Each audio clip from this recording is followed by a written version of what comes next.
ఏంటి సుందరి ఈ రోజు రిలీజ్ అయిపోతున్నావనా ఇంత సంతోషంగా ఉన్నావు? మళ్ళీ ఎప్పుడు వస్తావు? మళ్ళీ మనల్ని చూడాలంటే మీరే బయటికి రావాలి, మనం రాం. అంజలి, ఈరోజు నేను తెలుసు తొందరలోనే నువ్వు బయటకు వస్తావు, నేను చెప్తున్నానుగా. ఏంటి ఏంటి ఆలోచిస్తున్నారు? ఓహో, నాకు అర్థమైంది. ఒక మామూలు చిత్ర బస్తీ కుర్రాడొచ్చి దడదడలాడించి బావకు వార్నింగ్ ఇచ్చిపోతే ఓ మినిస్టర్ అయి ఉండి కూడా బావ ఇంకా ఏం పీకలేదేంట అని కదా మీ డౌట్? అవునా? కరెక్ట్, సేమ్ డౌట్ నాది కూడా.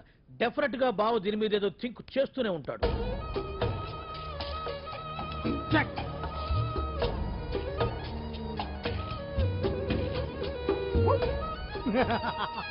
అంత ఈజీగా చెక్ చెప్పనిస్తానా? ఇప్పుడే నెత్తు అయ్యా. ఇదిగో బావా, గుడ్డు గుండు. అది కాదు బావా, నువ్వేదో వాడిని లేపేసి ఎత్తురేస్తావు అనుకుంటే ఇదేంటి ఆటలో ఎత్తురేస్తున్నావు? ఎవరు ఆ పాండు గురించి? వాడు మగాడ్రా, ఫేస్ టు ఫేస్ నా దగ్గరికి వచ్చి నాతోనే వాడు మగాడ్రా. అంటే వాడు ఎదురేస్తావా ఏంటి? వేటాడ్డం సింహానికి ఇష్టం, అలాంటి వాళ్ళతో ఆడుకోవడం నాకు ఇష్టం. ఈ ఆట చూడు, అటు నేనే ఇటు నేనే. బోర్ ఆటలైనా పోట్లాటలైనా సముజ్జి ఉంటేనే మజా. ఇన్నాళ్ళకు ఒకడు తగిలాడు, యుద్ధం ఏం చేస్తాడు?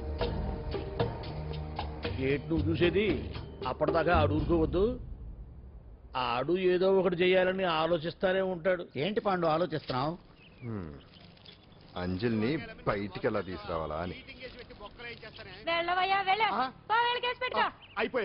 అయిపోయావే. సెక్షన్ 151 ప్రకారం వారెంట్ లేకుండానే మూయించేస్తానే.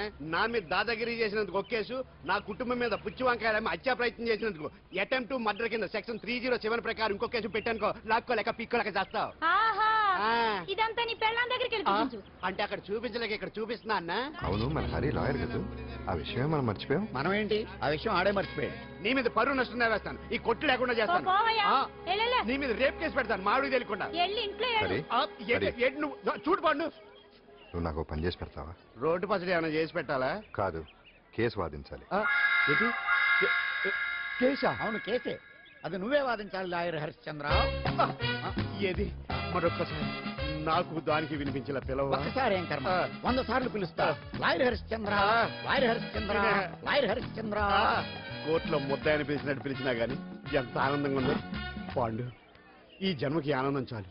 నన్ను లాయర్ గా గుర్తించి మొట్టమొదటిసారిగా కేసు అప్పగించిన క్లయింట్ నువ్వు. ఎంత ఫీజు ఇచ్చి నీ రుణం తీర్చుకోగలను?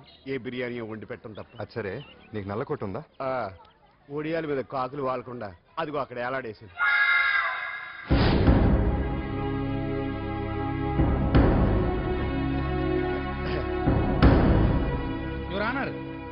ఈ అంజలి నేరం చేసినట్టుగా సాక్ష్యాధారాలన్నీ బలంగా ఉన్నాయి కదండి. అందుకే ఈ ముద్దాయికి బెయిల్ నిరాకరించవలసిందిగా కోర్టు వారిని కోరుతున్నానండి. మిస్టర్ హరిశ్చంద్ర,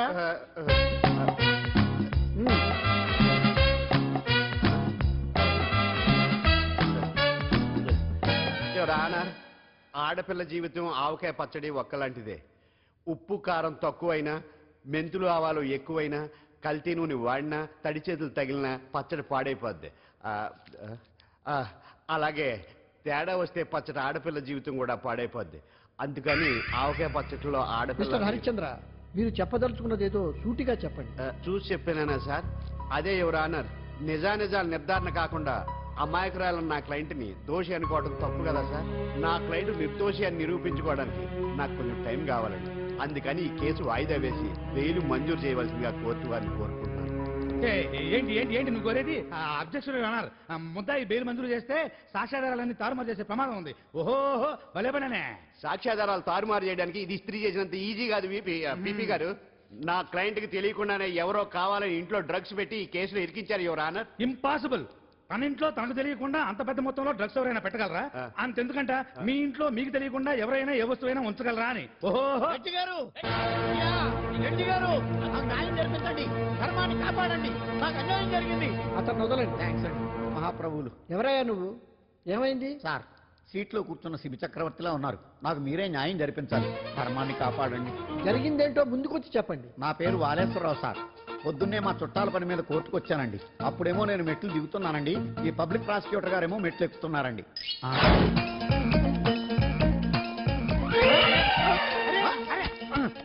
చూసుకొని బావద్దు.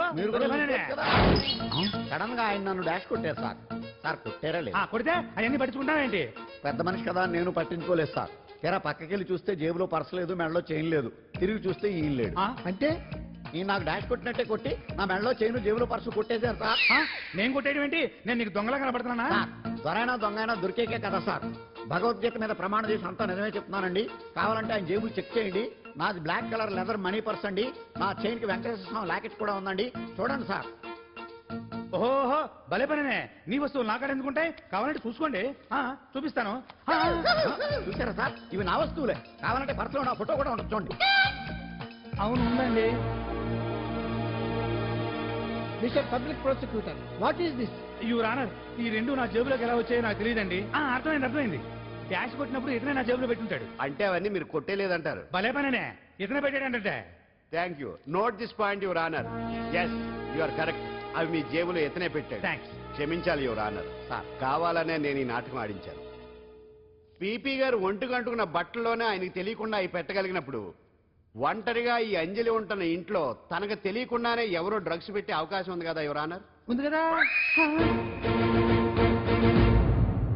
ఈ కేసులో ముద్దా అయిన కుమారి అంజలికి బెయిల్ మంజూరు చేస్తూ ఈ కేసును వచ్చే నెల 5వ తేదీకి వాయిదా వేయడమైనది.